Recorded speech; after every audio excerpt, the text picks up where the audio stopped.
தண்ணீர் வாழ்வின் ஆதாரம். கிழக்கும் மேற்குமாய், வடக்கும் தெற்குமாய், ஆகாயத்திலும் பூமியிலும், ஏன் நம்மை சுற்றிலும் 71% மேலான நிலப்பரப்பை பெருங்கடல்களாகவும், வளைந்தோடும் நதிகளாகவும், பனிப்பாறைகளாகவும், காற்றிலும், நமது சுவாசத்திலும், உண்ணும் உணவிலும் நீரே நிறைந்திருக்கிறது. நம்மை சுற்றிலும் இவ்வளவு நீர் நிரம்பி இருந்தாலும் அதில் வெறும் 3% மட்டுமே பயன்பாட்டிற்கு உகந்த நன்னீராக உள்ளது. இத்தகைய நன்னீரை தவறாக கையாள்வதும் வீணாக்குவதும் உலகை இக்கட்டான நிலைக்கு கொண்டு செல்கிறது.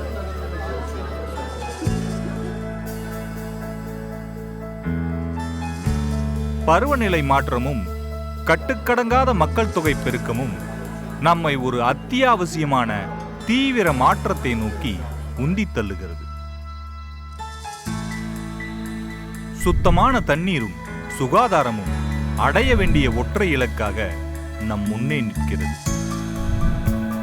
இதற்காக சஸ்டைனபிள் டெவலப்மெண்ட் கோல்ஸ் எனப்படும் அதிமுக்கியமான திட்ட வரைவினை 2030 ஆண்டிற்குள் செயல்படுத்தி முடிக்க பல்வேறு உலக நாடுகள் ஒப்புக்கொண்டுள்ளன.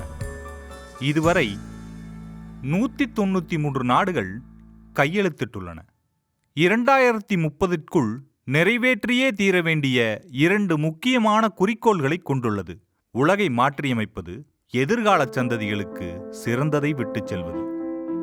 பல்வேறு தரப்பட்ட நடைமுறை சிக்கல்களால் இத்திட்ட வரைவினை செயல்படுத்துவது கடினமான ஒன்றாக இருக்கிறது.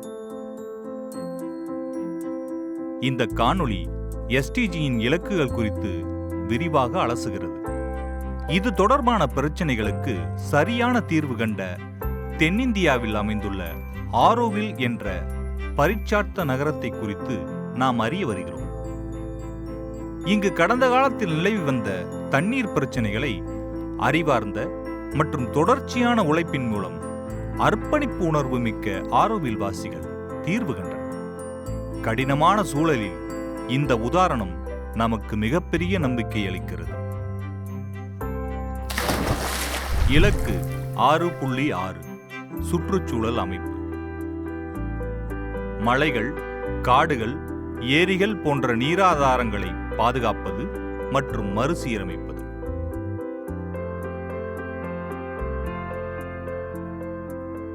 ஒரு காலத்தில் ஆரோவில்லின் நிலப்பகுதி கைவிடப்பட்ட வறண்ட பூமியாக இருந்தது. 1960களில் யுனெஸ்கோவின் கணக்கெடுப்பின்படி இது கடுமையாக சீரழிக்கப்பட்ட பகுதியாகவும் மனிதர்கள் வாழத் தகுதியற்ற ஒரு பிரதேசமாகவும் இருந்தது. அதை மாற்றியமைக்க விரும்பிய ஆரோவில்லின் முன்னோடிகள் ஒரு காட்டை உருவாக்குதல், விரிவுபடுத்துதல் என்ற கடினமான பணியினை தொடங்கினர். பழமையான கோவில்களின் தோட்டங்களில் இருந்து கலப்பு ரகமில்லாத விதைகளை அவர்கள் சேகரித்தனர். அழகிய தோட்டங்களை உருவாக்கினர். பல்வேறு வகையான அரிய மரங்களும் மிருகங்களும் செழித்து வளரத் தொடங்கியது.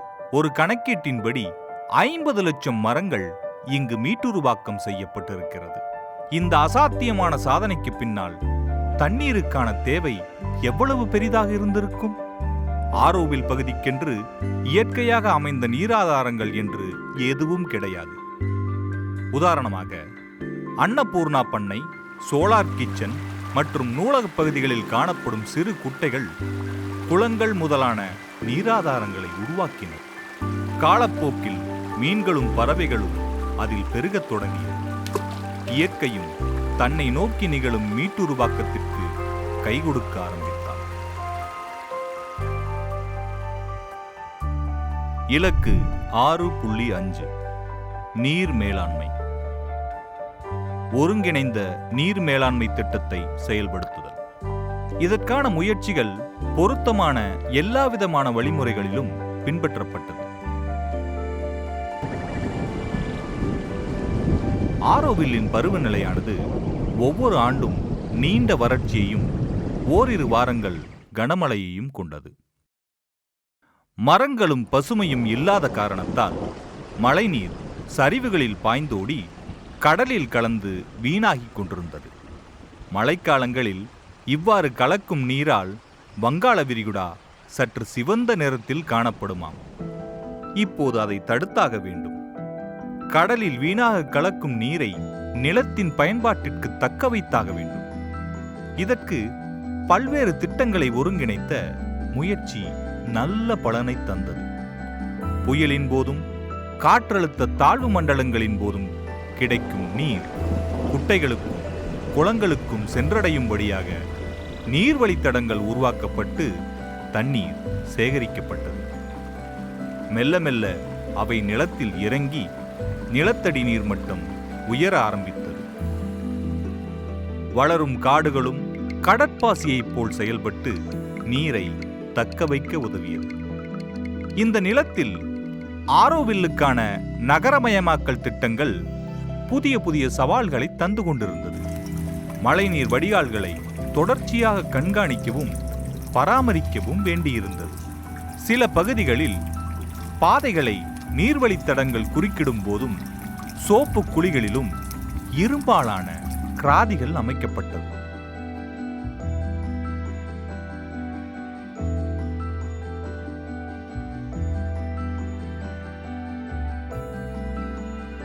இது போன்ற கட்டமைப்புகள் பூங்காக்களிலும் பசுமை வளாகங்களிலும் கட்டிடங்களிலும் தேவைப்பட்டது.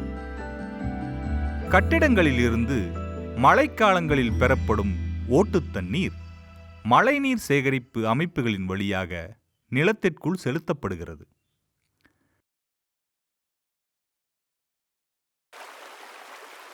கோடை காலங்களில் தண்ணீரின் பயன்பாடு அதிகமாக உள்ளது. இதனால் நிலத்தடி நீர் மட்டம் வெகுவாக குறைந்து போகிறது. 2005 எடுக்கப்பட்ட ஒரு கணக்கெடுப்பில் 6137 கிணறுகள் ஆரோவில்லை சுற்றிலும் பயன்பாட்டில் உள்ளதாக கூறுகிறது. இதனால் கடந்த 30 ஆண்டுகளில் இல்லாத அளவு 54 மீட்டர்கள் வரை நிலத்தடி நீர் மட்டம் குறைந்திருப்பதாக இதில் தெரிவிக்கப்பட்டுள்ளது. இவ்வாறான தொடர்ச்சியான நன்னீர் பயன்பாட்டினால் கடல் நீரானது நிலத்தின் வழியாக ஊடுருவி கடலோர பகுதிகளின் நீராதாரங்களை உப்பு நீராக்கி மனித பயன்பாட்டிற்கும் பாசனத்திற்கும் உதவாததாக மாற்றுகிறது.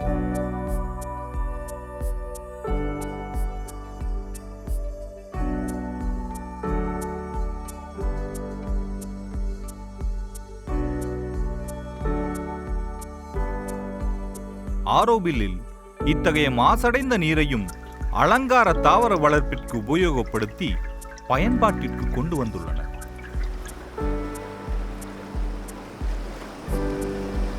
மற்றும் கடல் நீரை குடிநீராக்கும் திட்டமும் பரிசோதனையில் உள்ளது.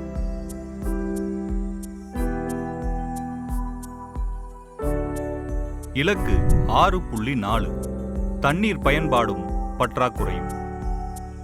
கணிசமான அளவு பயன்படுத்தக்கூடிய நன்னீரை பெருக்குவதன் மூலமும் தண்ணீரை மறுபயன்பாட்டிற்கு கொண்டு வருவதன் மூலமும் சுத்தமான நீர் பற்றாக்குறையை கண்டறிவதன் மூலமும் தண்ணீர் பற்றாக்குறையால் தவிக்கும் மக்களின் எண்ணிக்கையை குறைக்க வேண்டும். அதீதமான தண்ணீர் பயன்பாட்டால் இந்தியா மிக மோசமான இடத்திற்கு தள்ளப்படும் என்று அனுமானிக்கப்படுகிறது. அதன் முக்கிய காரணிகளாக அதீதமான மக்கட்தொகை பெருக்கமும் பருவநிலை மாற்றமும் இருக்கப் போகிறது. இந்திய அரசாங்கத்தின் நீர்வளத்துறையின் கணக்கின்படி பயன்படுத்தப்படும் மொத்த நீரில் 84.3% விவசாயத்திற்கே பயன்படுத்தப்படுகிறது. அன்னபூர்ணா பண்ணையின் நீராதாரங்கள் மழை நீரை சார்ந்திருக்கிறது. இக்கட்டமைப்பு அன்னபூர்ணாவின் நீடித்த நெடிந்த அரிசி வேளாண்மைக்கு பெரிதும் உதவுகிறது. மற்ற ஆரோவில்லின் பண்ணைகள் நுண்பாய்ச்சிகள் மூலம் பாசனம் செய்கின்றன.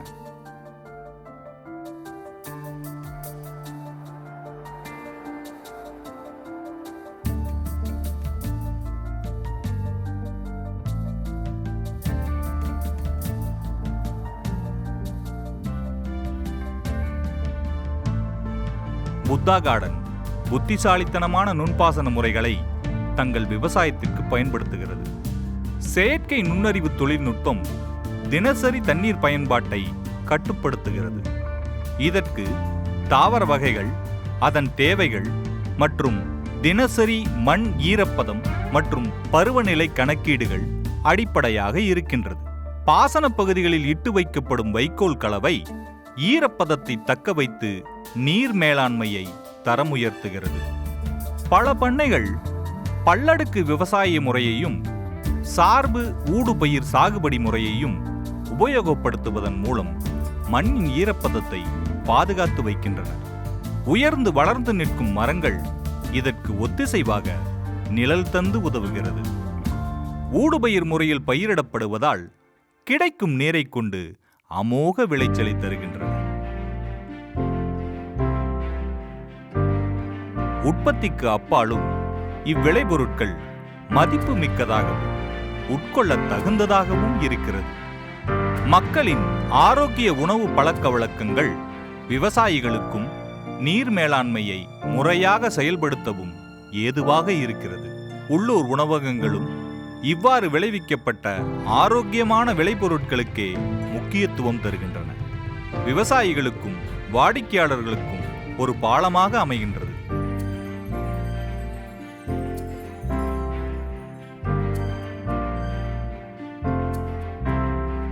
சாலிட்யூட் பண்ணை என்னும் கம்யூனிட்டி சப்போர்ட்டட் விவசாய பண்ணை அதன் உறுப்பினர்களுக்கு உணவு பெட்டிகளை வழங்கி உதவுகிறது.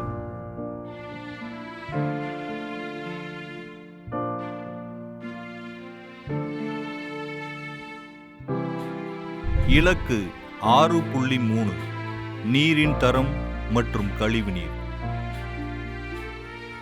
மாசடைவதை தடுப்பதன் மூலம் நீரின் தரத்தை உயர்த்துதல். நீர் தேங்கி மாசடைவது ரசாயன உமிழ்வை குறைக்காதது, மாசடைந்த நீரை தூய்மைப்படுத்தாதது, மறுசுழற்சி முறை கட்டமைப்பு குறைபாடு. இந்தியாவில் நிலத்தடி நீரானது 3/2 பங்கு உபயோகிக்க தகுதியற்றதாக இருக்கிறது. சுமாராக நாளொன்றுக்கு 40 மில்லியன் லிட்டர்கள் கழிவு நீராக நதிகளிலும் கழிவுநீர் வெளியேற்ற அமைப்புகளிலும் கலக்கிறது.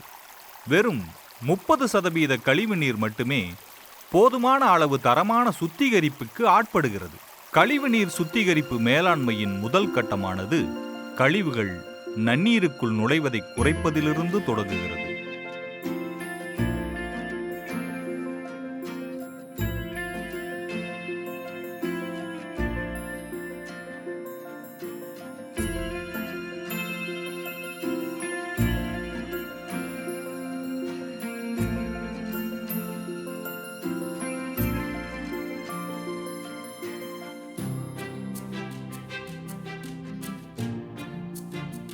ஆறு உள்ளூர் தொழிற்சாலைகளின் மூலம் உற்பத்தி செய்யப்படும் பயோகிரேடபிள் சுத்தப்படுத்தும் பொருட்கள் பரவலாக அனைத்து உள்ளூர் கடைகளிலும் கிடைக்கிறது.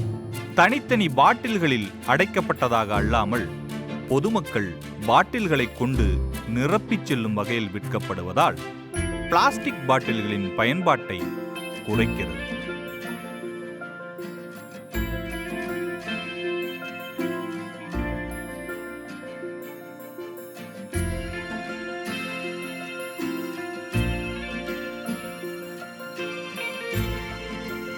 பயன்பாட்டில் இருக்கும் பிளாஸ்டிக் கழிவுகளை ஈகோ சர்வீஸ் என்னும் அமைப்பு கவனமாக வகைப்படுத்துகிறது. உபயோகிக்க இயலாத பிளாஸ்டிக் மற்றும் உரமாக்க இயலாத குப்பைகளை அவர்கள் வகைப்படுத்தி விற்றுவிடுகின்றனர்.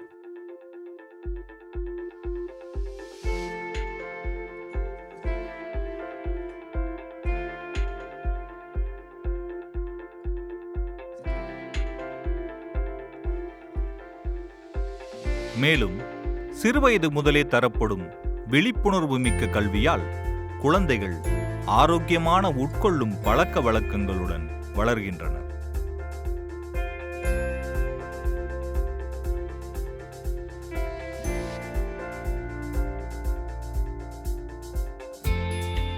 தொடர்ச்சியான குப்பைகளை சேகரிக்கும் முறைகளால் சுற்றுச்சூழலையும் நீர்வழிகளையும் கழிவுநீர் வடிகால்களையும் சுத்தமாக வைத்திருக்க முடிவதோடு ஆபத்தான ரசாயன கலப்பையும் குறைக்க முடிகிறது. பொதுவாக விவசாயத்தினாலும் கனரக தொழிற்சாலைகளினாலும் சாயப்பட்டறைகளினாலும் காகித தொழிற்சாலைகளாலுமே தண்ணீர் மாசுபாடு அதிகரிக்கின்றது.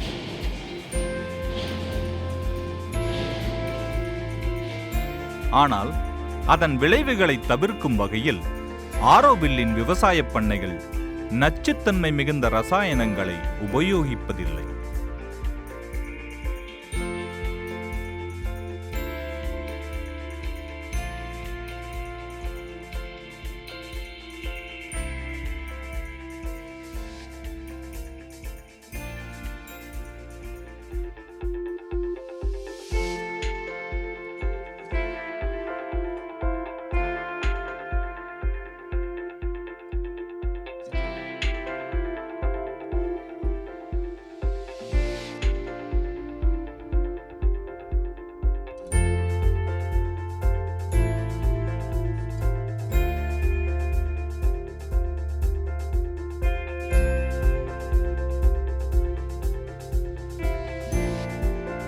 ஆரோவில் பேப்பர் ஃபேக்டரியும் கலர்ஸ் ஆஃப் நேச்சர் சாயப்பட்டறையும் முழுக்க முழுக்க ஆர்கானிக் மூலப்பொருட்களை பயன்படுத்துவதன் மூலம் ஆபத்தற்ற கழிவு நீரை வெளியேற்றுகின்றன. அதை நேரடியாக பாசனத்திற்கு பயன்படுத்த முடியும். ஆரோவில்லின் கழிவு நீரானது பல்வேறு கட்ட உயிரியல் கழிவுநீர் சுத்தப்படுத்தும் முறைகள் மூலம் தூய்மைப்படுத்தப்படுகின்றது. சில கட்டமைப்புகளில் செயற்கை பாறைகளும் போலிஷ் பன்களும் அமைக்கப்பட்டிருப்பதால் அவை நீர்ப்பறவைகளுக்கு வாழிடமாக அமைகின்றது. 2019 அமைக்கப்பட்ட மித மத்திய நீர் மேலாண்மை அமைப்பின் மூலம் பல்வேறு இடங்களுக்கு இந்நீரானது மரங்களுக்கும் அலங்கார செடி வகைகளுக்கும் பாய்ச்சவும் பிரித்தனுப்பப்படுகிறது.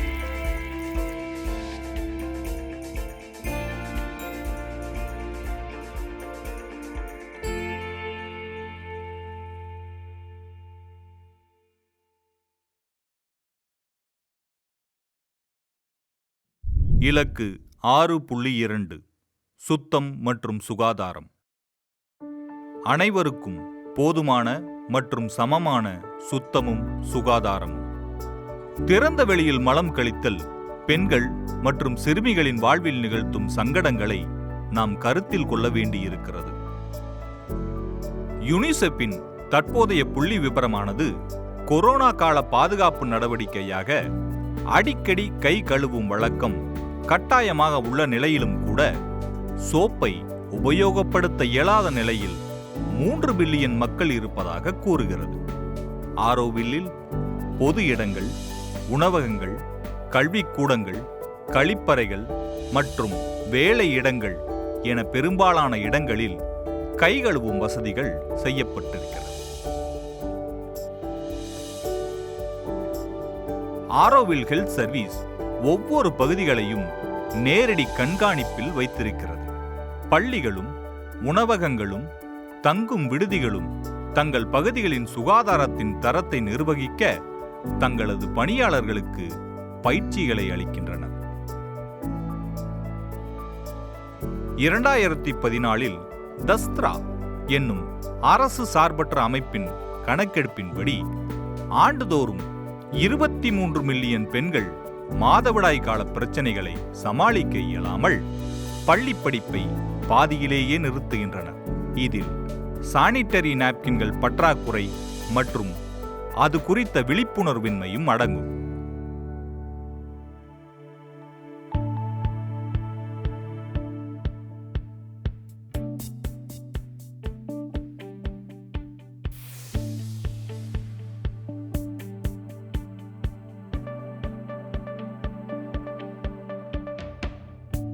(2010) எக்கோஃபெம் என்னும் சமூக நிறுவனம் பயிரிலைகளால் உருவாக்கப்பட்ட சானிட்டரி பேட்களை உருவாக்கி விற்பனை செய்ய தொடங்கியது.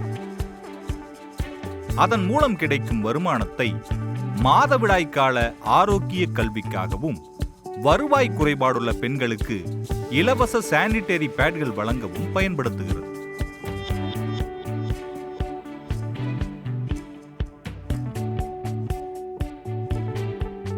ஆகஸ்ட் 2020 கணக்கின்படி எக்கோஃபெம் 7,31,264 மறுசுழற்சி செய்யத்தக்க சானிட்டரி பேட்களை விற்பனையாகவும் இலவசமாகவும் தந்துள்ளது.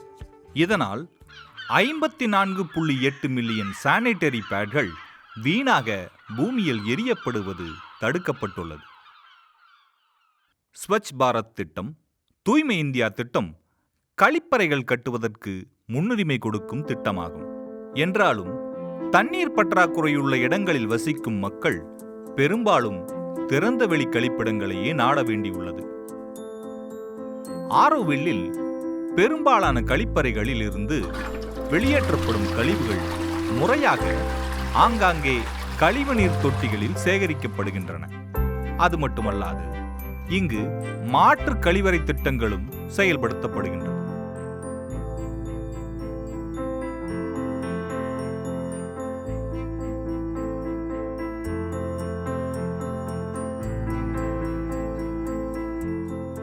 இங்கிருந்து பெறப்படும் திடக்கழிவுகள் உலர் உரமாக்கல் தொட்டிகளில் இடப்பட்டு மட்க வைக்கப்பட்டு இயற்கை உரமாக மரங்களுக்கும் அலங்கார செடிகளுக்கும் ஊட்டச்சத்தளிக்கின்றது.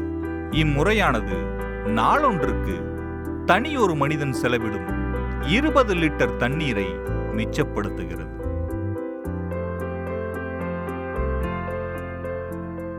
இலக்கு 6.1 குடிநீர். உலகளாவிய அளவில் அனைவருக்கும் பாதுகாப்பான மற்றும் மலிவான விலையில் குடிநீர் கிடைக்கச் செய்தல்.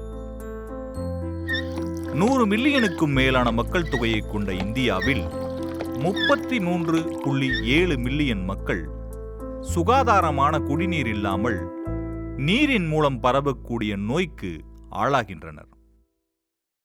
50% மேலான தண்ணீரில் நைட்ரேட், புளூரைட், இரும்பு தாதுக்கள், ஆர்சனிக் மற்றும் பல்வேறு வகையான தாதுக்கள் நிரம்பியுள்ளது.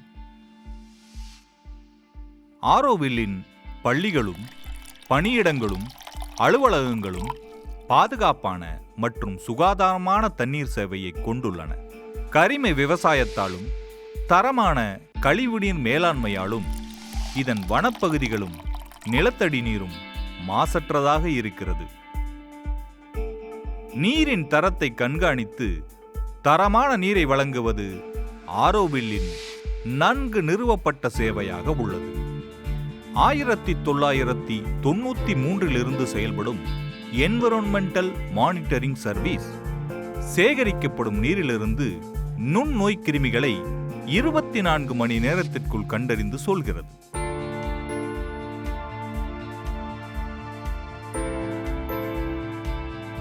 பல்வேறு வடிகட்டுதல் முறைகள் நீரின் சுத்தத்தை உறுதிப்படுத்துகின்றது.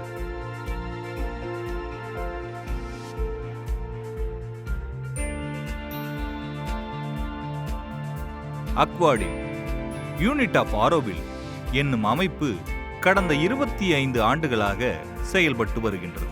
புதுமையான வடிகட்டும் தொழில்நுட்பங்களின் மூலமும் உயிர் இயக்கமாக்கல் முறையாலும் அதீத தரமிக்க சுத்தப்படுத்துதலை இந்நிறுவனம் உறுதி செய்கிறது. இந்நிறுவனமானது வீடுகளில் உபயோகப்படுத்தப்படும் சிறிய ரக வடிகட்டும் இயந்திரங்களையும் பெரிய அளவிலான பொது விநியோக அமைப்புகளையும் உருவாக்கி பயன்பாட்டில் வைத்திருக்கிறது. இங்கு மக்கள் குடிநீரை இலவசமாக நிரப்பிச் செல்லலாம்.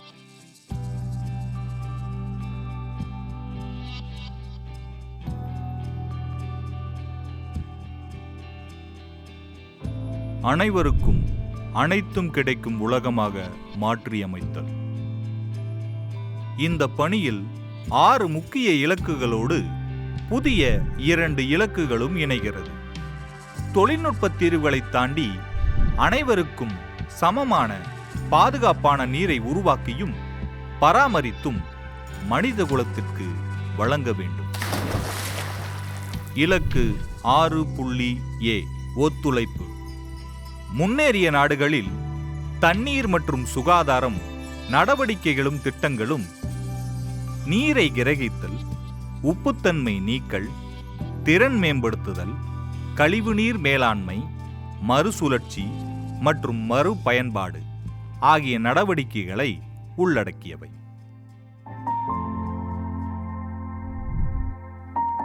ஆரோவில் பரீட்சார்த்த முயற்சிகள் மட்டுமல்லாது கடந்த காலங்களின் உள்ளூர் சவால்களுக்கும் அற்புதமான தீர்வுகளை கண்டுள்ளது. இத்தகைய அறிவார்ந்த செயல்பாடுகள் தங்களோடு மட்டும் சுருங்கிவிடாமல் அகில உலகத்திற்கும் பயன்பட வேண்டும் என்று ஆரோவில் விரும்புகிறது. நிலையான நீர் மையப்பட்ட உயிர் மைய முன்னெடுப்புகளின் நிபுணத்துவத்தை இந்தியாவிற்கு மட்டுமல்லாமல் அகில உலகத்திற்கும் வழங்க ஆரோவில் தயாராக உள்ளது.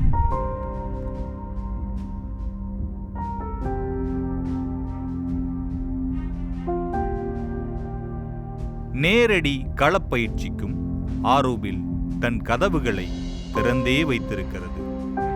மாணவர்கள், பல்கலைக்கழகங்கள், தன்னார்வலர்கள், கிராம பிரதிநிதிகள் ஆண்டுக்கு தோராயமாக 10 லட்சம் பேர் இங்கு வந்து பயன்பெறுகின்றனர். இலக்கு 6.B பங்களிப்பு உதவிகள். உள்ளூர் சமூகங்களின் பங்களிப்பை உறுதிப்படுத்துதல்.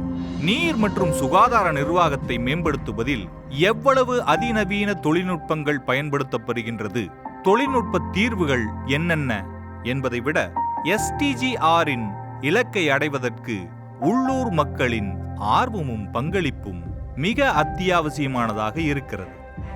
ஆரோவில்லில் விவாதங்கள், சந்திப்புகள், படக்காட்சிகள், உள்ளூர் வானொலி, பத்திரிகைகள், சமூக வலைத்தளங்கள், தொழிலாளர் குழுக்கள், தனிநபர் பங்கேற்புகள் ஆகியவற்றின் வாயிலாக நீர் மேலாண்மை குறித்த விழிப்புணர்வு தொடர்ச்சியாக முன்னெடுக்கப்படுகிறது. அது மட்டுமல்லாது இலக்கை அடைவதற்கான ஆக்கப்பூர்வமான பணிகளை ஓயாது நிறைவேற்றிக் கொண்டிருக்கிறது. ஆரோவில்லின் 50வது பிறந்தநாள் கொண்டாட்டத்தின் போது விசேஷ நிகழ்வாக வாழ்வின் ஆதாரமான தண்ணீரை பாதுகாப்பது மற்றும் பங்களிப்பது குறித்தான மாபெரும் விருப்பம் இந்த நிகழ்வில் வெளிப்படுத்தப்பட்டது. உலகெங்கிலும் உள்ள 400 நீராதாரங்களிலிருந்து நீர் சேகரிக்கப்பட்டு ஒற்றுமையை பறைசாற்றும் விதமாக தங்கக் கோப்பையில் ஒன்றாக கலந்து பிரதிநிதித்துவப்படுத்தப்பட்டது. சுத்தமான அணுகக்கூடிய நீரானது உலகின் அத்தியாவசியம். வாழ்வதே நம் பிரதான நோக்கம். சுகாதாரமான தண்ணீர் நமது ஆரோக்கியத்தில் நல்ல தாக்கத்தை ஏற்படுத்துகிறது. அது வாழ்வாதாரத்தையும் கண்ணியத்தையும் நெகிழ்வான சமூகத்தையும் ஆரோக்கியமான சுற்றுப்புறத்தையும் உருவாக்க அத்தியாவசியமான ஒன்றாக இருக்கிறது. விழிப்புணர்வுடனும் நன்றி உணர்வுடனும் ஆரோவில் வாசிகள் நீர் மேலாண்மையில் செய்த பங்களிப்பு SDGக்கு ஒரு மிகச்சிறந்த முன்னுதாரணமாக அமையக்கூடும். கடந்த காலங்களின் இம்முன்னோடிகளின் பரீட்சார்த்த முயற்சிகளும் பலன் தரும் தீர்வுகளும் ஒரு சிறிய குழு மக்களால் எவ்வாறு ஒரு மகத்தான மாற்றத்தை உருவாக்க முடிந்தது என்பதிலிருந்து இந்த உலகம் கற்றுக்கொள்ள ஆயிரம் இருக்கிறது.